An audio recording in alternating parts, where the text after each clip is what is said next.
treating mostly white MAGA protesters entirely differently compared to the way they've treated black protesters from Ferguson to Baltimore to Washington, D.C., where, by the way, more than 300 Black Lives Matter protesters were arrested in one day compared to the paltry dozens who were arrested in yesterday's chaos. I'm joined now by Alicia Garza, principal of the Black Future Action Fund, and Brittany Packnett Cunningham, host of the podcast Undistracted. And Brittany, I'm going to start with you first because, Ferguson is sort of seared into a lot of our minds. Baltimore is seared into definitely mine because I was there. The way that police failed to prepare, we spoke with the police chief earlier, for this to happen. Malcolm Nance described it as they were acting like a school group was coming rather than a group that they needed to prepare for. What do you make of the lack of preparation? And do you think it was right for the police chief to resign as a result? The lack of preparation was a choice. This is why I think it's important, as you've been so careful to do, Joy, to choose the right language. We've been hearing all day, all across television and social media, that the police just let this happen. But that implies passivity. And Joy, as you all know, these are active choices. Just like it was an active choice to vote for Donald J. Trump in 2016 and again in 2020, it was a choice for certain journalistic outlets to humanize his followers. It was a choice to call him presidential on airwaves simply for being able to string together a sentence. It was a choice for social media platforms not to deplatform him. Just like all of those choices, it is a choice to not prepare for a promised insurrection and mob. It is a choice to ignore the repeated requests of Black lawmakers to secure the Capitol ahead of time. It is a choice to take selfies with insurrectionists and to open up barricades to just invite them in. Joy, there are at least 35 federal and district law enforcement institutions in a 68 square mile city called Washington, D.C., with only 684,000 residents in it. It was a choice for one of those departments to take the $460 million they get every single year and sit on their hands and pretend like this wasn't domestic terrorism.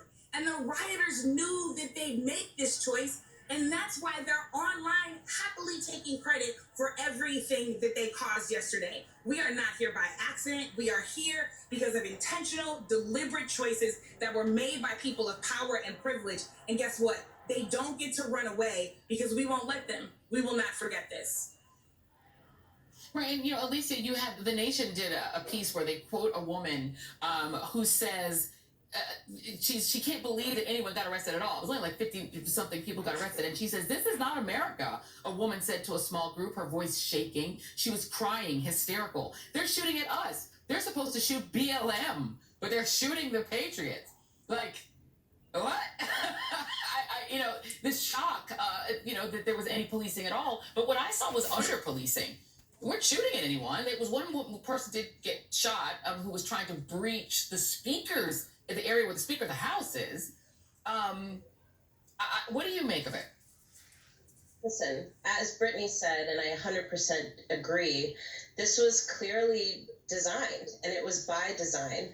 And even the outrage of the woman that you just talked about, who was quoted in The Nation, I mean, what she is saying is actually true for her. She deeply believes and deeply that this country is supposed to demonize Black Lives Matter. It's supposed to demonize people who are fighting for dignity and justice and freedom.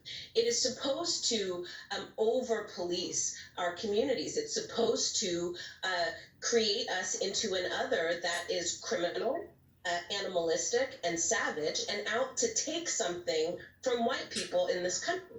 And that is literally laid out in display on that article. And I do want to also say here, one of the ways in which we see how whiteness is on display in this country, not just in that article, but over the last few days, and frankly, over the last 300 plus years, but certainly in a heightened way because of the events last night, is frankly that there are false equivalencies even being made between, the insurrection and the attempted coup that happened yesterday with Vanilla Isis at the behest of Donald Trump.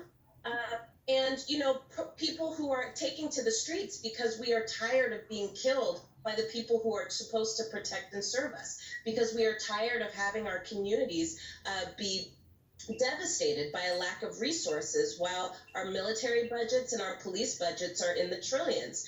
And yet, as you saw at the Capitol building yesterday, Vanilla Isis was literally almost given milk and cookies. When I can tell you 100% that, a black woman who was having a mental health crisis dared to do a U-turn in front of that building and she was shot and killed. So that is whiteness Wow. on display. I'm actually glad Wow. that quote came out, because it is really reflective, I think, of how a lot of people see what America is. Yeah. Well, amazing. You win for Vanilla Isis. You got that in there. There's nothing funny about it, but that you have to smile at that one. Alicia Garza, Brittany Packnett Cunningham. Thank you both very much. We went overtime earlier in the show, so thank you very much. I wish we had much more time, but thank you.